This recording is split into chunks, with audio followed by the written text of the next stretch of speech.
Yeah, so today we'll be discussing issues pertaining to the terms and conditions of service. So we know talk about the terms and conditions of service. This is a document that guides the relationship that is there between the employer and the employee. So you might wish to appreciate to say the employer might have certain obligations to fulfill, but also the employee might have certain obligations to fulfill. So, in most cases, the employer would describe the obligations that the employer will be doing on the employee for the employee to provide the certain duties and responsibilities which are always provided for in the job description of this particular employee. So you might wish to appreciate that the terms and conditions service would include issues like the working hours, for example, in terms of how many hours can one work, would also be related how many days will the employee be required to work, and also the expected behavior in case maybe the behavior is not all at that to that level. Maybe the employee might be disciplined in one way or another, and also how can the employee raise his or her grievances? How can they train the employees, or what is the criteria can be used for training? Issues related to performance management in terms of how do the employer expect the employee to perform his or her responsibilities, but also at the same time it also specifies issues of promotion, or maybe issues of retrenchments, redundancies, among so many other things which maybe the employer would want to the employee to know. But some of these issues might be issues related to the employment acts. For example, issues of working days could be taken from the Employment Act. Issues of pension could be taken from the Pensions Act, and also could be issues related to clarification on how maybe if employees wants to go on a strike, what has to be followed and all that. So all these issues are covered in the terms and conditions of service, and also the other things which are not related to the law, which can be included, like maybe what kind of support the employer provide to the employee in the case of death, or even sometimes in terms of performance, to say what kind of rewards can be provided to the employee in case of the employee has performed, and many other things.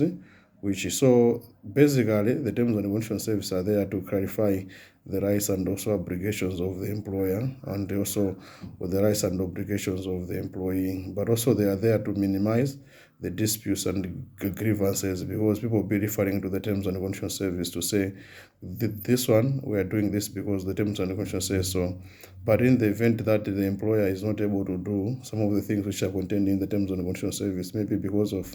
the lack of resources, then the employer has to maybe review his terms and conditions of service, rather than having the terms and conditions of service which has got certain specifications, but if the employer is not able to fulfill such kind of things. So it's always important to ensure that the terms and conditions of service have things which the employer can be able to fulfill. Yeah, so issues of even occupational safety, health issues could also be included in the terms and the conditions of service. Yeah, so these are some of the things which we need to be able to appreciate, even issues related to disabilities, gender issues,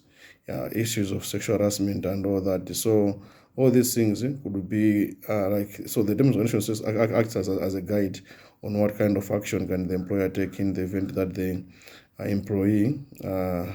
what kind of action can the employer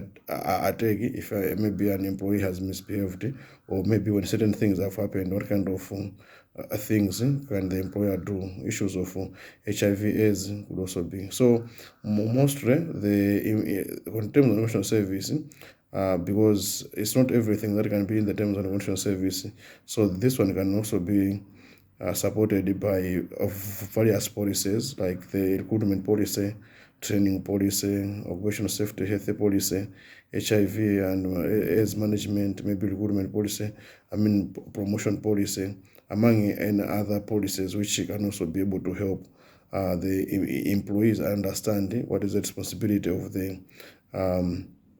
employer. So it is always important that whenever these terms and conditions of service have been developed, they should be given to the employees and also maybe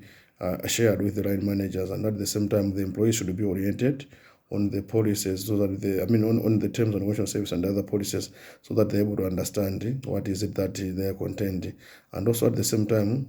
these policies, depending on the organization, but also the nature of the employees, could also be translated into other languages like Chichewa and other things. So it is always important for organizations to have these terms and conditions of service, and there are so many organizations or people who can be able to help in terms of development or review of such kind of terms and conditions of service. Like Change Consult Group is one of the institutions which can be able to help in terms of development and also review of terms and conditions of service, because the review could be maybe there are certain changes which the employer would want to add as benefits, or some things which in a positive way, or the employer has to remove some things, but also it would be linked to certain at times maybe the change in the law, like we just saw one whereby pension was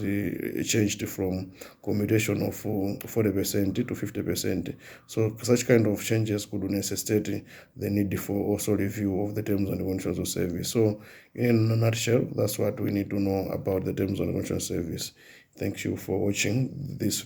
video. Thank you.